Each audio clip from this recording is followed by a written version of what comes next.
Hello myself doctor Priyanka, welcome back to my channel. और आज के इस वीडियो में हम बात करने वाले हैं कि नकली फिक्स दांत किस तरीके से लगाए जाते हैं।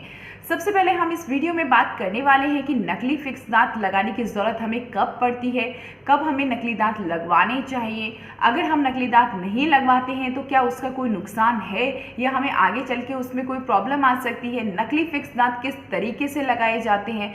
इसी के साथ में हम आपको एक पेशेंट पे कंप्लीट इसका ट्रीटमेंट दिखाने वाले हैं, जो पेशेंट हमारे पास क्लिनिक पे आए थे, जिनके काफ़ी सारे दांत मिसिंग थे और उनके पूरी तरीके से दांत जो है वो लगा दिए गए थे। तो आज के इस वीडियो में हम आपको ये सारी डिटेल में बताने वाले हैं। अगर अभी तक आपने हमारे चैनल को सब्सक्राइब नहीं किया तो प्लीज़ चैनल को सब्सक्राइब कर दीजिए और बेल आइकन बटन ऑन करना ना भूलें। तो चलिए सबसे पहले हम आपको बता देते हैं कि हमारा क्लिनिक जयपुर राजस्थान में है। अगर कोई भी हमसे ट्रीटमेंट करवाना चाहता है तो नीचे दिए गए नंबर पे कांटेक्ट करके अपना अपॉइंटमेंट बुक कर सकते हैं। तो चलिए इसी के साथ हमारा वीडियो स्टार्ट करते हैं कि अगर आपका किसी भी कारण की वजह से अगर दांत टूट गया है, दांत निकलवाया गया है या दांतों की सिर्फ जड़ें बाकी हैं और आप उस जगह अपने दांतों को लगाना चाहते हैं। कई बार ऐसा रहता है कि हमारे मुंह में दांत हैं बट हम उससे ढंग से चबा नहीं पा रहे हैं। ना चबाने के कारण क्या क्या होते हैं कि आपके दांतों की जो ऊपर की सतह है वो पूरी तरह घिस के फ्लैट हो गई है, यानी समतल हो गई है, जिसके कारण आप जो है खाना नहीं चबा पाते हो। दूसरा कारण ये होता है कि आपका दांत सड़ गया है, कीड़े लग के टूट गया है और सिर्फ वहाँ पे जड़ें बची हैं, या फिर आपके एक्सीडेंट में कोई दांत टूट गया है जिस वजह से निकालना पड़ा है और अब आप वहाँ पर फिक्स दांत लगवाना चाहते हो। इसमें आपको दो तरीके के ऑप्शन मिलते हैं। फिक्स दांत में एक होता है कि आप जो अपने दांतों के आसपास का सपोर्ट लेके आप वहाँ पर ब्रिज बैठा सकते हो, या दूसरा ऑप्शन हमारे पास होता है डेंटल इम्प्लांट का। तो आज की इस वीडियो में हम बात करेंगे जो हम डेंटल ब्रिज बनाते हैं उसको किस तरीके से बिठाया जाता है, किस तरीके से लगाया जाता है। इससे पहले मैं आपको बता देती हूँ, अगर आपने दांत निकलवाया है और आप वो दांत काफ़ी लंबे टाइम तक अगर नहीं लगवाते हो तो उसमें आपको क्या क्या नुकसान हो सकता है। उसमें सबसे पहला नुकसान होता है, जैसे ही हम कोई दांत निकाल देते हैं तो वहाँ की हड्डी धीरे धीरे नीचे जाने लगती है। जैसे ही हड्डी नीचे जाने लगती है वहाँ पे आपके जो आसपास के दांत हैं वो बीच में गिरने लगते हैं, क्योंकि जब भी उनको खाली जगह मिलती है तो वो टेढ़े हो जाते हैं।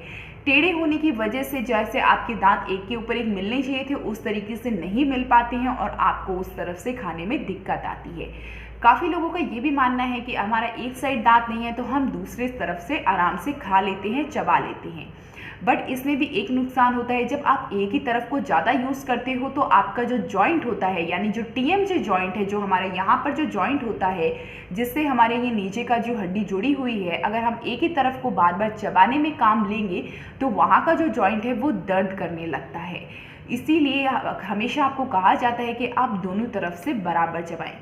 तो एक ये भी कारण हो सकता है कि अगर आपने काफ़ी लंबे टाइम से अगर एक ही साइड से चबा रहे हो तो आपके यहाँ जॉइंट्स में क्या तो आपको आवाज़ आनी शुरू हो जाएगी, टक टक की आवाज़ आती होगी, या फिर आपको दर्द भी महसूस होता होगा। अगर ऐसा नहीं हो रहा है तो कुछ टाइम के बाद में ऐसे होने के चांसेस बढ़ जाते हैं। तो चलिए मैं आपको बताती हूँ कि हमारे क्लिनिक पे हमारे पास एक पेशेंट आए थे जो काफ़ी लंबे टाइम से खाना ढंग से नहीं खा पा रहे थे। खाना ना खाने का कारण था कि उनके दोनों तरफ की जो जाड़ें थी वो टूट चुकी थी पूरी तरीके से। उनके एक तरफ भी जाड़ नहीं थी। जैसे ही वो एक साइड से काफ़ी लंबे टाइम से चबा रहे थे तो उनके यहाँ पे जॉइंट्स में पेन होने लग गया था और इसी के साथ में जो उनके यहाँ के दांत थे वो भी टूट गए थे या किसी भी कारण की वजह से उन्होंने निकालवा लिए थे। अब दोनों तरफ दांत ना होने के कारण वो काफ़ी लंबे टाइम से ढंग से खाना नहीं खा पा रहे थे। तो इसी कारण से वहाँ पर डेंटल ब्रिज लगाने का सजेशन दिया गया। डेंटल ब्रिज लगाने के साथ साथ हमने डेंटल इम्प्लांट का भी सजेशन दिया गया, बट पेशेंट का जो एज है वो 70 से ऊपर था और पेशेंट डेंटल इम्प्लांट के लिए ज़्यादा कन्विंसिंग नहीं था, क्योंकि उनकी जो मेडिकल कंडीशन थी वो भी डेंटल इम्प्लांट के ज़्यादा फेवर में नहीं था। इसीलिए हमने डेंटल ब्रिज लगाने का सोचा। तो जिस तरीके से आप इनका देख पा रहे हैं कि हमने जो इनके आगे पीछे के जो दांत थे उसमें RCT किया। RCT करने का कारण ये था क्योंकि उनके जो पीछे वाले दोनों दांत थे उनमें खाना फंसता था और जो उनके खाना फंसने के कारण वहाँ पे जो कीड़ा लग गया था वो धीरे धीरे नसों तक पहुँच गया था, जिसकी वजह से उनको उस दांत में दर्द होना भी शुरू हो गया था।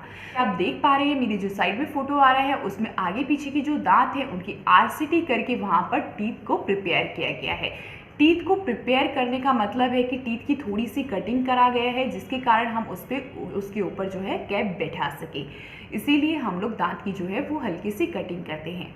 इसी के साथ में जब डेंटल कटिंग हो जाता है, इसके बाद में हम उस दांत का नाप लेते हैं और नाप लेने के बाद में लैब में जैसे ही दांत बन के आता है, मैं आपको बताती हूँ कि उस पे हम लोग किस तरीके से दांत फिट कर देते हैं।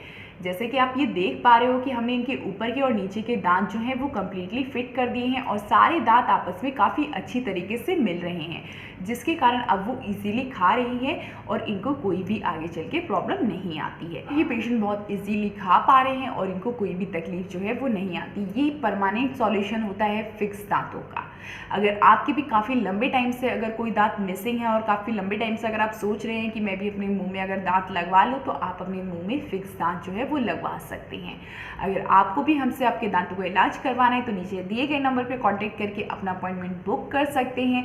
होपफुली आज का वीडियो आपको काफ़ी अच्छा लगा होगा, काफ़ी इन्फॉर्मेशन आपको मिली होगी। अगर आप इसके बारे में कुछ पूछना चाहते हैं तो नीचे कमेंट बॉक्स में लिख के पूछ सकते हैं। और अगर हमारा वीडियो जितना हो उतना आप शेयर करें और हमारे चैनल को सब्सक्राइब करना ना भूलें। Thank you.